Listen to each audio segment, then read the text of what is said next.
बिस्मिल्लाहिर्रहमानिर्रहीम।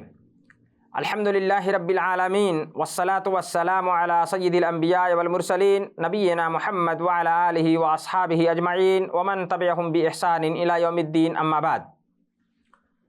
अन अबी हुरैरह रज़ियल्लाहु अन्हु क़ाल सुइला रसूलुल्लाह सल्लल्लाहु अलैहि वसल्लम अय्युल अअमालि अफ़ज़ल क़ाल सल्लल्लाहु अलैहि वसल्लम ईमानुन बिल्लाहि व रसूलिहि क़ील सुम्मा माज़ा क़ाल सल्लल्लाहु अलैहि वसल्लम जिहादुन फ़ी सबीलिल्लाह क़ील सुम्मा माज़ा क़ाल हज्जुम मबरूर अख़रजहुल बुख़ारी।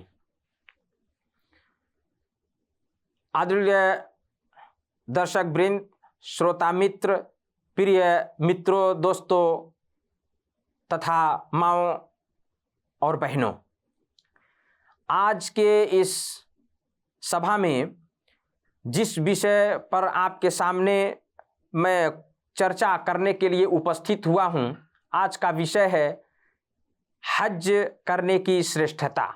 हज करने की श्रेष्ठता, इसमें कोई संदेह नहीं है कि अल्लाह ताला अपने भक्तों, अपने बंदों पर अति मेहरबान तथा दयालु है। अल्लाह ने कोई भी उपासना, कोई भी इबादत जो अनिवार्य किया है और जिसमें जितनी कठिनाई है उसको उसका पुण्य, उसका प्रतिफल, उसका बदला भी अल्लाह ने उतना ही बड़ा दिया है, उतना ही बड़ा प्रतिफल भी रखा है, सवाब भी उतना ही बड़ा है। मेरे मित्रों, माओं और बहनों, भाइयों और दोस्तों, हज करने की श्रेष्ठता हदीस में अनेकों ठाव में और अनेकों जगहों पर हमारे प्रिय नबी मोहम्मद सल्लल्लाहु अलैहि वसल्लम ने स्पष्ट फरमाया है। हज ऐसी इबादत तथा ऐसी उपासना है कि जो दोनों प्रकार की उपासना है, शारीरिक उपासना भी है और आर्थिक उपासना भी है। और इसीलिए अल्लाह ने इस उपासना के लिए एक शर्त रखी है और वो शर्त जिस व्यक्ति में पाई जाए उसके ऊपर केवल हज करना अनिवार्य होता है। और वो शर्त है इस्तिताअत, अर्थात क्षमता, आर्थिक रूप से संपन्नता। यदि व्यक्ति आर्थिक रूप से सुसंपन्न है, अल्लाह ने उतना धन दिया है उसको, तभी उसके ऊपर हज अनिवार्य होता है।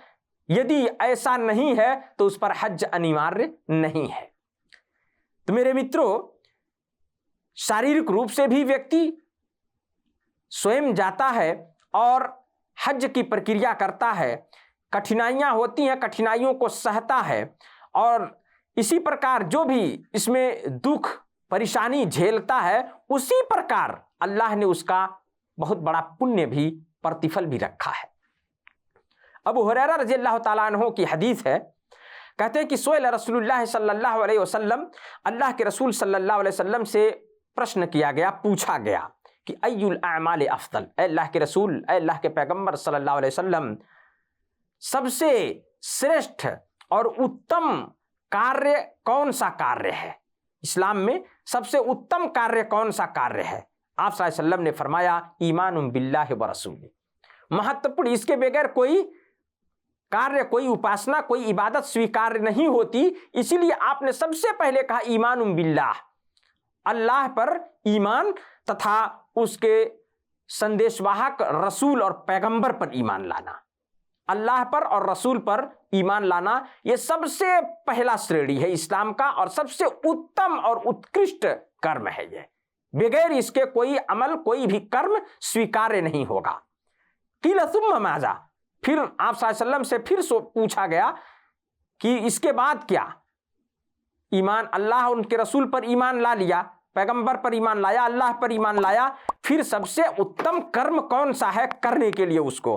आप सल्लल्लाहु अलैहि वसल्लम ने फरमाया जिहादुन फी सबीलिल्लाह, अल्लाह के मार्ग में युद्ध करना, जिहाद करना, अल्लाह के मार्ग में युद्ध और जिहाद करना।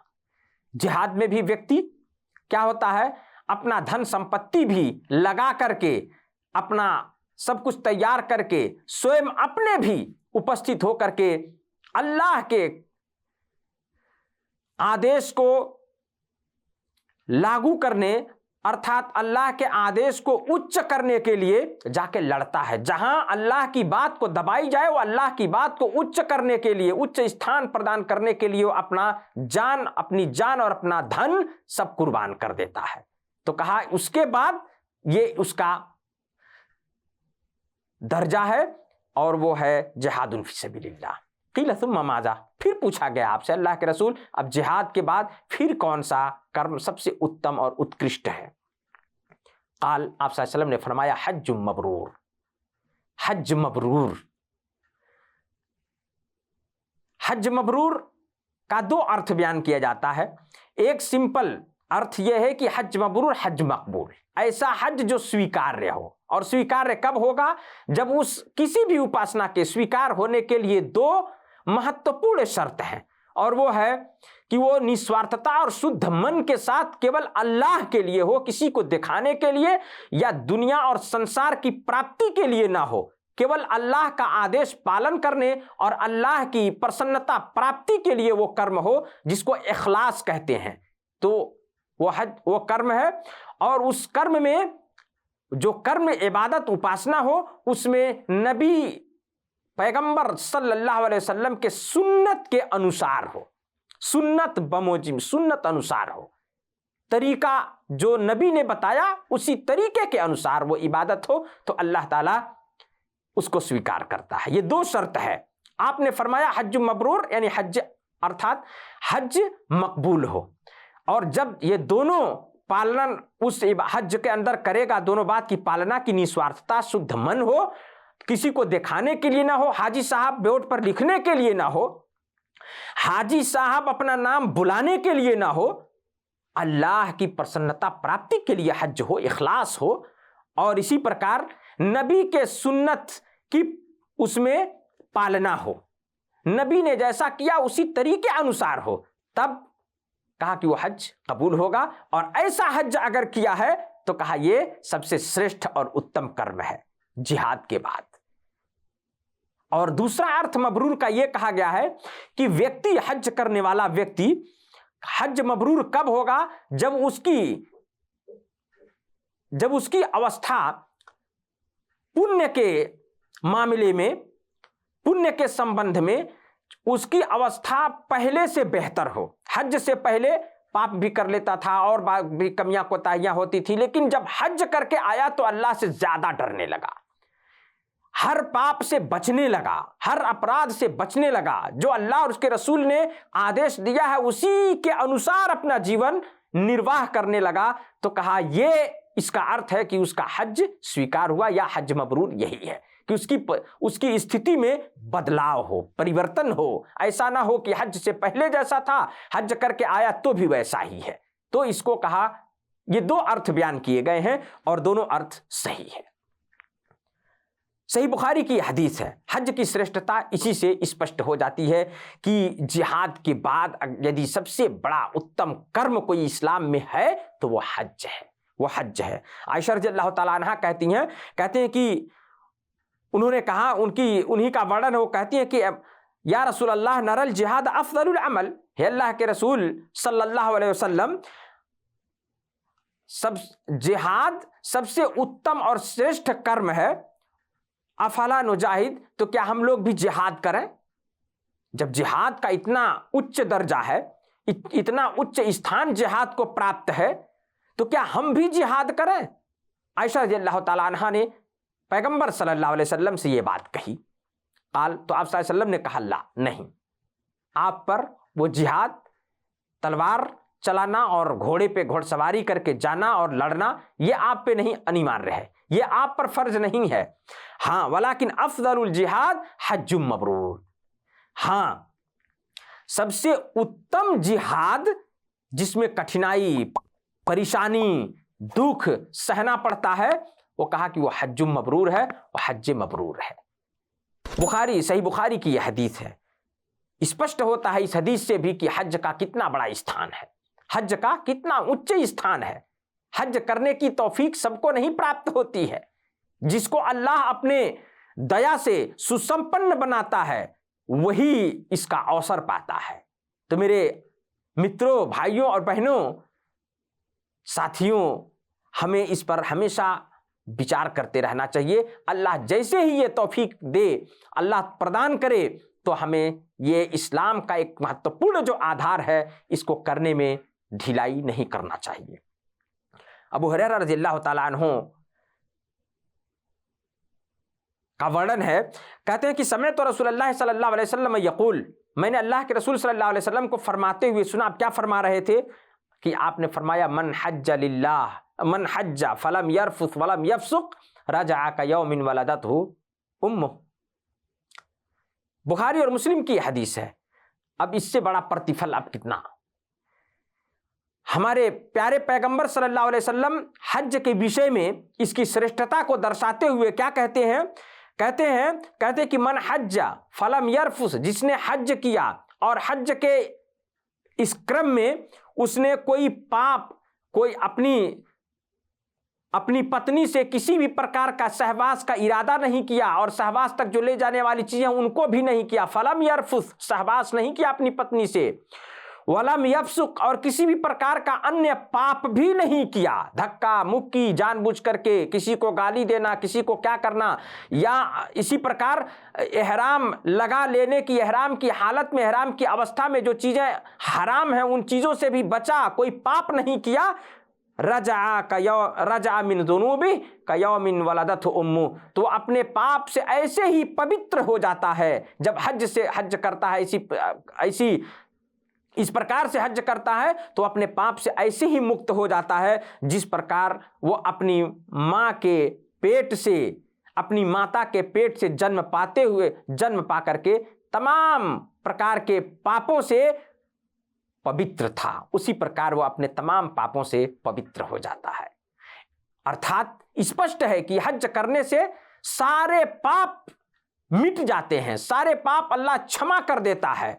तो हज ये ऐसी उपासना है कि जिसके करने से सारे पाप समाप्त हो जाते हैं, सारे पाप मिट जाते हैं। और जिस प्रकार वो दुनिया में आया था अपनी मां के पेट से जन्म लेकर के, और आने के दिन जिस प्रकार वो किसी भी प्रकार के पाप से मुक्त था, कोई पाप उसने नहीं किया था, उसी प्रकार वो ऐसे ही हो जाता है कि कोई भी पाप उसने किया ही नहीं है। हज का प्रतिफल इतना उच्च है कि अल्लाह हज करने से तमाम पापों को नष्ट कर देता है, मिटा देता है।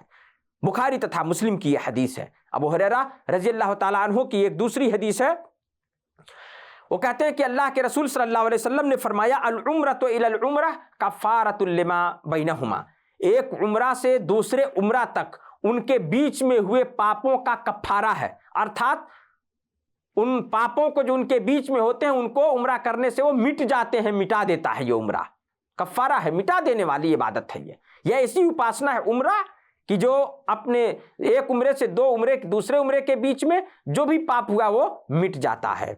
और फिर आपने फरमाया वल हज्जुल मबरूर लैसा लहू जज़ाउन इल्लल जन्नह, और हज मबरूर का प्रतिफल, बदला केवल स्वर्ग है, केवल स्वर्ग।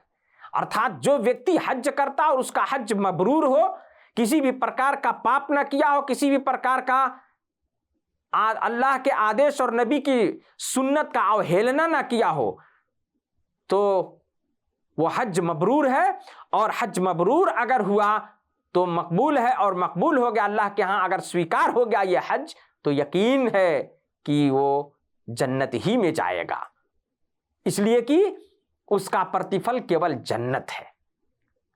तो जितनी बड़ी इबादत, जितना उपासना, जितनी कठिनाई, उतना ही बड़ा प्रतिफल, उतना ही बड़ा पुण्य।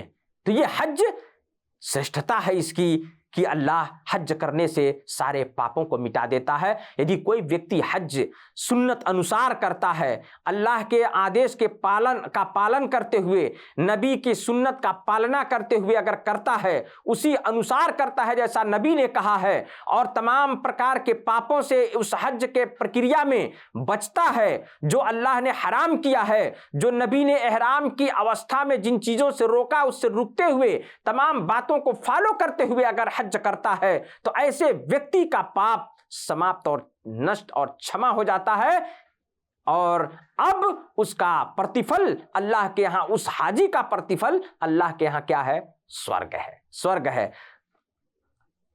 इस प्रकार ये बात स्पष्ट होती है कि हज स्वर्ग में जाने का एक महत्वपूर्ण कारण है, स्वर्ग का ये दरवाजा है।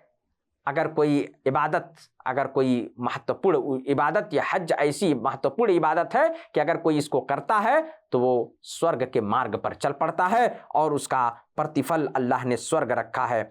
अल्लाह से प्रार्थना है कि अल्लाह हम सभी को, जो भी अल्लाह जिसे सुसंपन्न किया है और हज ना किए हों, तो अल्लाह उन्हें हज की तौफीक भी दे, और उनके नियत में अल्लाह के हुक्म की, अल्लाह के आदेश की पालना की उत्सुकता पैदा कर दे, और अल्लाह के इस आदेश और इस्लाम की इस महत्वपूर्ण आधार पर अमल करने की तौफीक प्रदान कर दे, और जो करे अल्लाह उसे स्वीकार करे। अल्लाह उसमें जो कमियां कोताहियां हो, किसी भी इबादत, किसी भी उपासना में कमी कोताही हो, अल्लाह उसे माफ़ करे, और उसका प्रतिफल उसे अल्लाह अवश्य देगा। अल्लाह महान तथा दयावान है। अल्लाह हमारी हर उपासना और इबादत को स्वीकार कर ले। आमीन। वस्सलामु अलैकुम व रहमतुल्लाहि व बरकातुहू व जज़ाकुमुल्लाहु खैरन।